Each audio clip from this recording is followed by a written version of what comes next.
Молдодозов Уланбек Өмүржанович 1976-жылы Бишкек шаарында төрөлгөн. Үй бүлөлүү учурда 2 уулду тарбиялап жаткан чагы. 2000-жылы Кыргыз мамлекеттик дене тарбия жана спорт академиясын машыктыруучу кесиби боюнча аяктаган. Ошол эле жылы өлкөбүздүн куралдуу күчтөрүнүн катарында өз аскердик мөөнөтүн өтөгөн. 2005-жылы Кыргыз мамлекеттик курулуш, транспорт жана архитектура университетинин инженердик факультетин бүтүргөн. Кыргыз Республикасынын эмгек сиңирген спорт чебери. Кыргыз Республикасынын бир нече жолку жылдын мыкты спортчусу. Учурда Бишкек шаардык оор атлетика мектебинин мүдүрү болуп эмгектенет. Спорттогу ири жетишкендиктери: оор атлетика боюнча Кыргыз Республикасынын көп жолку чемпиону жана рекордчусу, 1999-2003 жылдары Азия биринчиликтеринин коло медалдарынын ээси боло алган. 2004 жылы студенттер арасында дүйнө чемпиону, 2004 жылы Афинадагы Олимпиада оюндарына катышкан, 2005 жылы Азия чемпиону аталган, 2005 жылы Ислам оюндарынын жеңүүчүсү, 2006 жылы Азия кубогунун баш байгесин багындырган, 2008 жылы Бейжин Олимпиада оюндарына катышкан. Бала чагым Токтол районунда өткөн.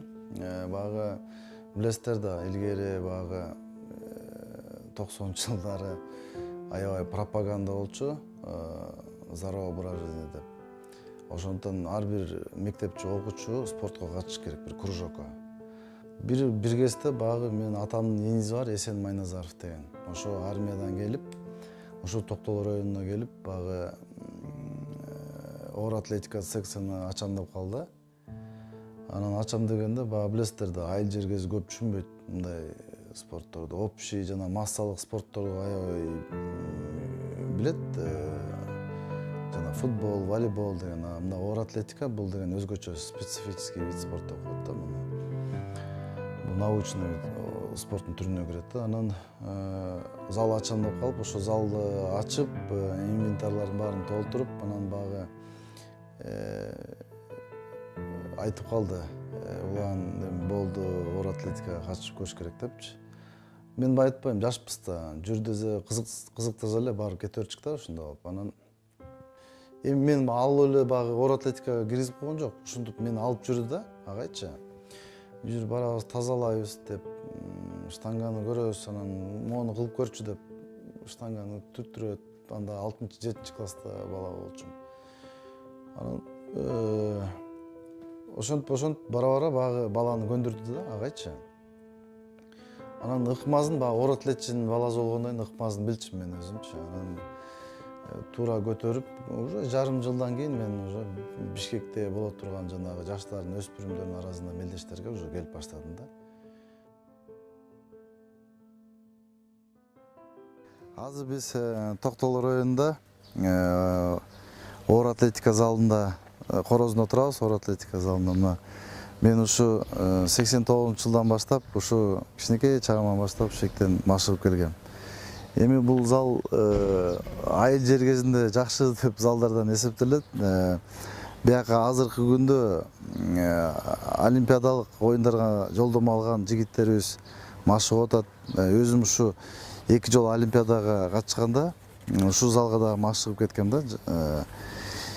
Эми багы ушу негизи ушу залдын ойлойм ушу аябай касиеттүү зал депчи. Ушу буюрса ушу залдан Токтол районунун 3 олимпиада оюндарына катышып турган 3 жигитибиз бар. Бирөөсү мен болгом, мен катышып кеткен. Анан Бекзат Осмоналиев, азыр Изат Артыков жолдомо алды. Ошо Риого 2 айдан кийин кетет. Эми залдагы ичинен кирип көрсөк болот. Азыр залды кирип кичине көрсөтүп айтып кетейин. Залда эмнелер бар экен, кандай инвентарлар менен машыгабыз, кандай штангалар менен көтөрөбүз.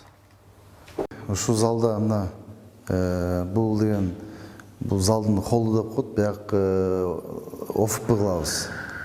ОФП кылып, багы булчумдарды чоңойтобуз деген. Анан азыр залга келип эстеп атпайм, могу билиндер, могу штангалар илгери мен катышып кичинекей чагымда жаңы штангалар болчу. Ага чейин канча киши көтөрүп, канча киши ушул жакта даярданды.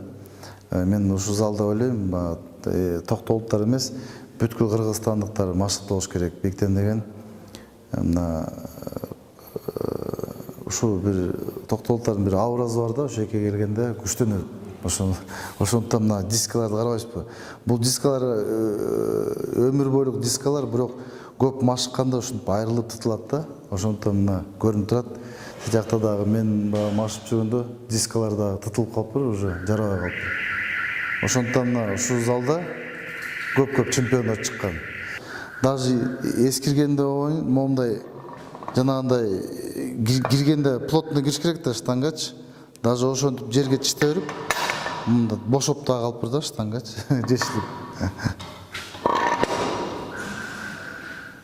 Биякта деген көптөгөн жана айтып кетпедимби, чемпиондор чыгат бияктан. Бияктан Токтогул районунун эле спортчулары эмес, бүткүл кыргызстандыктар биякта машыгып кеткен. Биякта азыркы кезде мына Кыргызстан құрама командасы ушул жака азыркы эл аралык мелдештерге даярданып, азыр ушул жерде подготовка өтүп атат. Бул уландын спортко шыктуусу бул өзү арык чырай бала болгон. Арык чырай, бирок бизде анатомияда айтып калат, скелеттик булчуңдар деп коет. Ичинде ички дүйнөсүндө бул скелеттик булчуңдар бар болчу. Бул скорость деп коет, ылдамдыгы күчтүү болчу.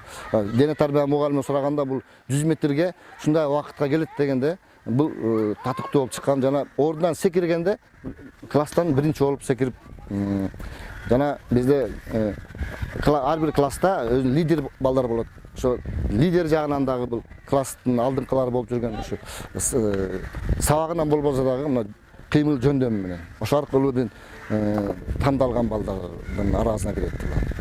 Союз курап баратканда спартакиада окуучулардын арасында спартакиада болчу СССРде.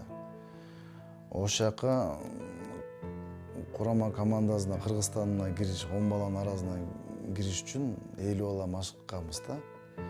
Ошондо баягы 10 баланын арасына мен киргенде ошондо аябай кубангам. Минск, Белоруссия шаарында баягы жаштар окуучулардын арасында спартакиада болот деп. Бул окуучулардын арасында олимпиада болчу да. Ошол жака барып, биринчи ошо чоң мелдешке ошол жака катышкам. Анан баягы эгемендүү алгандан кийин биринчи жолу баягы мен өзүм баягы жаңы эле физкультурный академия тапшырганда мени курама команда чоңдордун арасына алып, Кубок мира Иранда катышкам, Тегеранда. Бул мен 17 жаш, 18 жашта болчу экенмин да.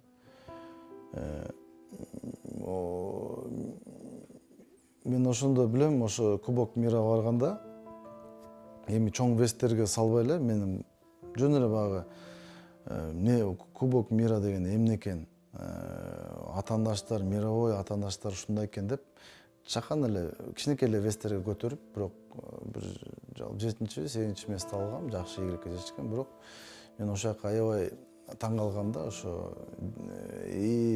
ар бир спортчуну көрүп, ар бир баягы көтөргөндөрүн көрүп, ушу залда жүрүп, ошонун баардыгын унутуп калбайын депчи. Бишкекке келип айтып берем досторума, о спортсмендерге, тигине Сулейман Огул турциялык штангистти көрдүм, ирандык спортчуну көрдүм деп, бүт ошону эсимде бар да, унутуп калбайын, ар бир детальды айтып беришим керек да, келипчи досторума, командамда балдаргачы. Ошо биринчи мелдеш ошо болгон, баягы чоңдордун арасында Кубок мира болгон, ошого барып жакшы ийгиликке жетип, бирок баягы кандай чоң опыт алгам да ошол жакта. Андан кийин жыл сайын уже дүйнөлүк чемпионаттарга катышып баштадым 19 жаштан. 19 жаштан баягы Сиднейский олимпиадага жолдомо да катышкам. Андан кийин Афина олимпиадага да жолдомо катышып, аяка катыштым. Андан Пекинге катыштым. Дүйнөлүк чемпионатты мен кандай айтсам, баягы 2004-жылы болчу. Бул мен жолдомо алгам эмеге Афина олимпиадасына. Ошонун астында 1-2 мелдешке катышыш керек деп калды да, чтоб старт алыш керек. Ошондо эки олимпиадага 2 ай калганда дүйнөлүк чемпионат өтүп атат Америка шаарында. Америкада Вашингтон штат, Вашингтондо шаарында. Ошондо агай айтып калды, ошо барыш керек, атам барыш керек, ошол жака катышыш керек деп. Анан ошондо госагентствонун замына кирип спорттун чоңуна ошондо айтып калды кандай шанстар кандай болот деп. Ошондо атам айтып калды 100% медаль алабыз деп, 110% алабыз деп. Ошону агайым дагы баягы жөнүн айтып бербейт да, баягы өзүнүн подопечныйына ишенип айтты да. Все, билет сатып беришти, каржылоо кылды, учуп бардык. Анан аяктан мелдешти уткандан кийин пресс-конференцияда билем, мелдешке чыкканда мен ойлогом 3-чү местага кирсем жакшы болот эле деп, бирок утуп алганда аябай сүйүндүм да, кубандым. Атаандаштарым туркиялык, казакстандык, америкалык, болгариялык штангисттер болгон да.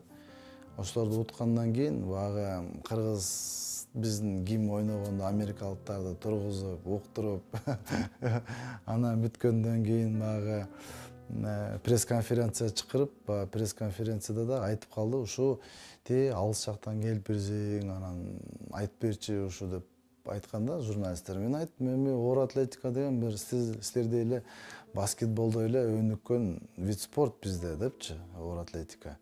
Кыргызстанды көп укпашыппыр да, көпчү ошондо азыр уже угуп келе атышат. Ошол убакта көп тааныбай. Мировой чемпионаттарда канча деген 100 мамлекет келген. Ошол жерден анан последний подходуна неге түртсө чемпион болот, түртпөсө калат 3-чү местеде.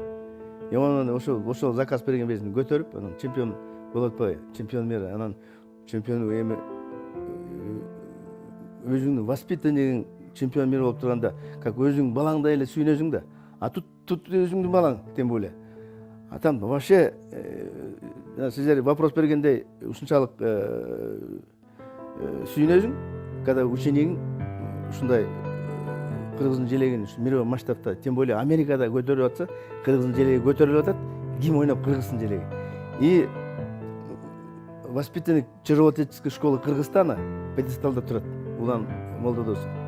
Ошондо ушунчалык сүйүнүч, ушунчалык кубаныч, и анан ушу желегибизди карап туруп ушунчалык кубанат экенсиң да, кыргыздын желеги мына Америкада көтөрүлүп атат деп. Ушуну анча-мынча да көзүңөн жаш айланып кетет экен. Ошондо дагы хоть эркек болсоң дагы.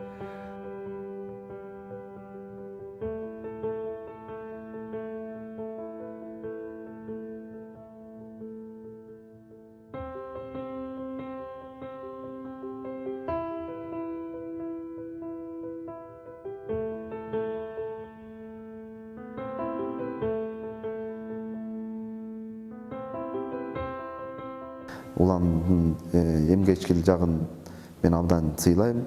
Ошо уланды көрүп, ошого окшогон балдарды, эмгекчи балдарды көрүп, башка балдар дагы штанга көтөргөндө эмгек керек экен деп сыйлашат да, эмгекти сыйлашат. Ошондуктан Улан Молдосовдун эмгегинин артынан көп чоң жетишкенге жетишти. Бул оор атлетика бизде кеңири жайылган эмес, мындай бир сейрек гана таланттарды табасың да. Бул жаатта Кыргызстандын желегин Улан Молдодосов аябай татыктуу түрдө көтөрүп жүрдү. Эл аралык даражадагы спорттун чебери, Кыргыз Республикасынын эмгек сиңирген спорттун чебери дагы болгондугун билебиз. Анан жеке адамдык мамилесин айта турган болсок, бул мырза чынында эле өтө адамгерчиликтүү, кичипейил, качан мындай бир сунуштар менен кайрылбай эч убакта жок дегенди билбейт. Анан өзү дагы ушул биздин долбоорлорго катышууда ар дайым баягы өзүнүн кенендигин көрсөтүп келди да. Ошо 2008-жылы Улан Молдодосов эмеге олимпиадага барды. Мен ошондо жаңы сборго кошулдум да. Анан олимпиададан келгенден кийин жанында 1-2 жолу машинасында жүрүп калдым да. Анан адамдар дагы светофордо машинасынан карап күлүп эметип коюшат экен. Мен дагы ошо жанында жүргөндө аябай сүйүнчүм да. Биз деле ушундай таанымал адамдардын арасына кошулуп калсак болот турбайбы депчи. Биз да Кудай буйрса биз да ушундай болобуз деп мен да эме кылып койсумун.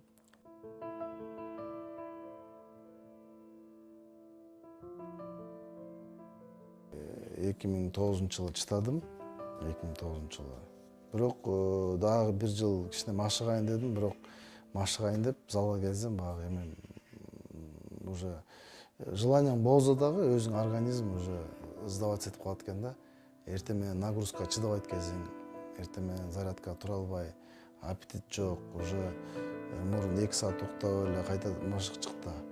2 саат эмес 4 саат уктасаң дагы өзүңө келбейсиң, ушундай моменттер болот экен да. Өзүңө звонок, өзүң уже билет экенсиң да организм. Жүрөктөрүң башкача согуп калат экен. Ошондуктан результат өспөй калат да, ошондуктан спорттон кетет экенсиң да. Ошентип мен кеттим спорттон. Азыркы кезде мына Бишкек шаарынын балдар жана өспүрүмдөрүн адистештирилген спорт мектебинин мүдүрү болуп иштеп атам. Анан жанагындай коомчулук федерациянын вице-президенти болом азыркы күндө. Эми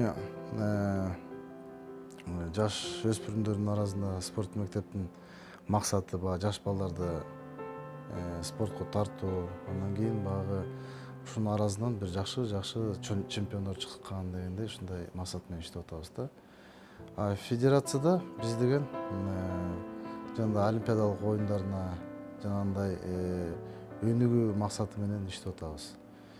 Эми бул билесиздер, мен өзүм ушу Бишкек шаарынын ушу спорт мектебинин негиздөөчүсү болом.